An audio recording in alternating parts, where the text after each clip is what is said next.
আজকে এই ভিডিওটি রাঙামাটি জেলা সম্পর্কে, জেলার ইতিহাস, ঐতিহাস এবং কত সালে জেলাটি বিভক্ত হয়েছে সে সম্পর্কে আজকের এই ভিডিওর মাধ্যমে আপনাদের সামনে তুলে ধরব।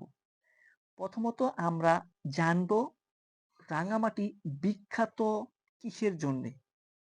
রাঙামাটি জেলায় রয়েছে বৃহত্তর কাগজ কল, যেটা কর্ণফুলী কাগজ কল, দেশের বৃহত্তম পানি বিদ্যুৎ কেন্দ্র,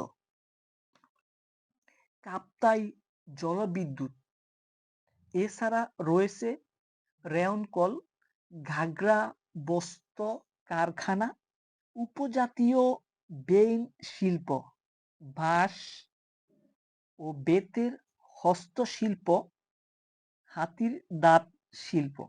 দর্শনীয় স্থানগুলো যেগুলোর জন্য বারবার পর্যটক রাঙামাটি পার্বত্য জেলায় ছুটে যায়, কাপ্তাই দহ ঝুলন্ত সেতু, যেটার ব্যাপক পরিমাণে পরিচিত রাঙামাটি এই জেলায় কিন্তু অনেক পরিচিতি আছে।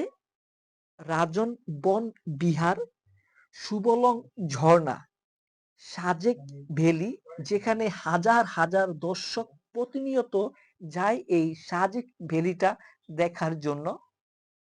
আর রাঙামাটি জেলাটা পার্বত্য জেলা থেকে 1981 সালে বান্দরবন এবং 1983 সালে খাগড়াছড়ি পৃথক জেলায় সৃষ্টি হলে পার্বত্য চট্টগ্রাম জেলার মূল অংশ রাঙামাটি পার্বত্য জেলা হিসেবে আত্মপ্রকাশ করে।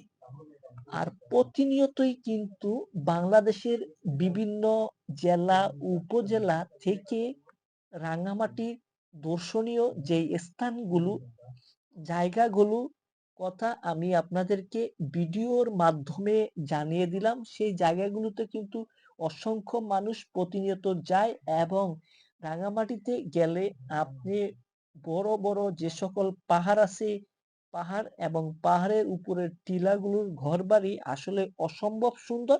আপনি যদি রাঙামাটি শহরে এবং রাঙামাটি জেলার ইতিহাস, ঐতিহ্য, সংস্কৃতি যদি উপভোগ করতে চান, তাহলে অবশ্যই আপনাকে যেতে হবে ঢাকা থেকে 308 কিলোমিটার দূরে। এটি জায়গা ভেদে কম বেশি হতে পারে।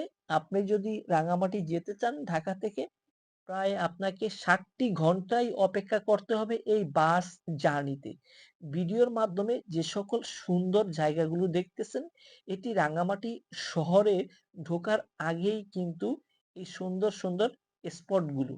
এইখানে বাংলাদেশের বিভিন্ন জেলা উপজেলা থেকে প্রতিনিয়ত শিক্ষা সফরে হাজারো দর্শনার্থী এবং শিক্ষার্থীরা প্রতিনিয়ত যায় গাড়ি নিয়ে। তারা কিন্তু বিভিন্ন পিকনিক স্পটে